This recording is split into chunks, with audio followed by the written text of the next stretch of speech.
Protes Bribka Madi, anggota Provos Polri yang bertugas di Polres Jakarta Timur viral di media sosial. Bribka Madi mengaku menjadi korban pemerasan dari rekannya, seorang penyidik di Polda Metro Jaya saat ingin mengurus penyelesaian kasus sengketa tanah milik keluarganya di Kota Bekasi, Jawa Barat.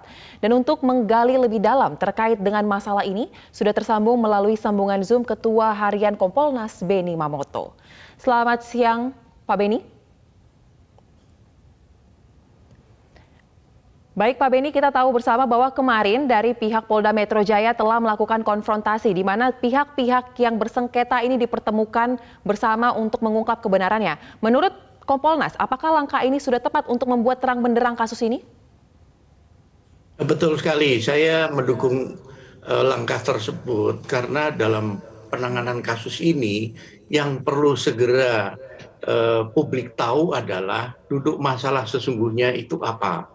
Makanya dalam beberapa kesempatan yang lalu saya sampaikan bahwa utamakan dulu pembuktian soal penanganan kasus yang masuk tahun 2011. Kalau itu sudah clear, nanti barulah masalah-masalah yang lain.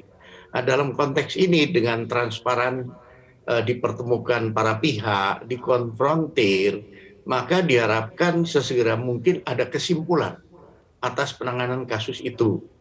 Barulah nanti apakah laporan itu benar, apakah laporan itu ada yang tidak benar, nanti dari penyidik akan mengevaluasi, kemudian mengambil langkah, seperti contoh, terpenuhi nggak unsurnya, dan sebagainya. Jadi langkah ini menurut kami langkah yang tepat lah. Baik Pak Beni, kita tahu bahwa kemarin setelah diungkapkan di konfrontasi bersama di Polda Metro Jaya, ternyata muncul pendapat berbeda di ruang publik. Ada yang tetap mendukung Bribka Madi untuk memperjuangkan tentang kasus ini, tetapi ada juga yang mengkritik mengenai karakter dari Bribka Madi, bahkan sampai menyeretnya ke ranah pribadi, yaitu soal perceraiannya dan masalah psikologisnya. Apa tanggapan Anda terkait dengan hal ini? Ya, yang pertama dengan viralnya kasus ini, publik tentunya ada rasa ingin tahu benarkah yang dilaporkan itu. Kemudian juga orang-orang yang tahu tentang pribadi Bribka Madi ini kan juga akan bereaksi dalam arti karena dia tahu persis orang ini, sementara publik pada umumnya belum tahu, mereka akhirnya menyuarakan. Tetapi sekali lagi yang kami harapkan adalah supaya kasus ini tidak ribut terus dengan dikonfrontir sama-sama, kemudian diikuti dengan pembuktian dokumen-dokumen yang ada, karena pihak BPN juga sudah dihadirkan, sesegera mungkin kasus ini disimpulkan. Nah setelah itu barulah laporan ataupun keluhan tentang pemerasan, ini tentunya diproses dalam arti tanyakan sudah bikin LP atau belum, bikin pengaduan atau belum. Kalau misalkan sudah, segera ditindaklanjuti. Kalau belum, segera bikin laporan. Ini pun supaya clear. Dan permasalahannya adalah karena kasus ini, masalah pemerasan itu 2011, sementara yang melakukan itu sudah pensiun, maka ini perlu proses tersendiri dalam arti ketika pembuktian menjadi tidak mudah.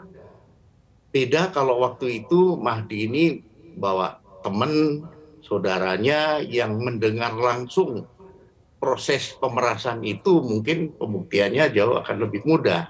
Dan saya mendorong untuk ditindak untuk oknum itu.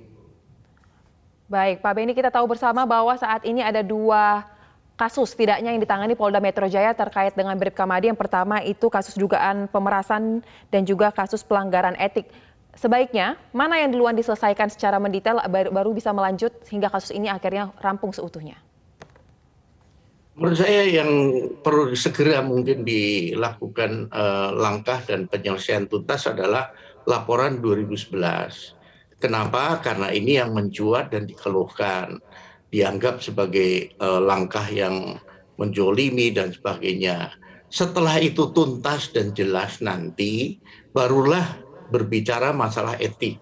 Karena kalau sekarang juga memproses masalah etik, nanti dikira serangan balik, malah nggak bagus. Nanti penilaian kepada Polri malah tidak bagus.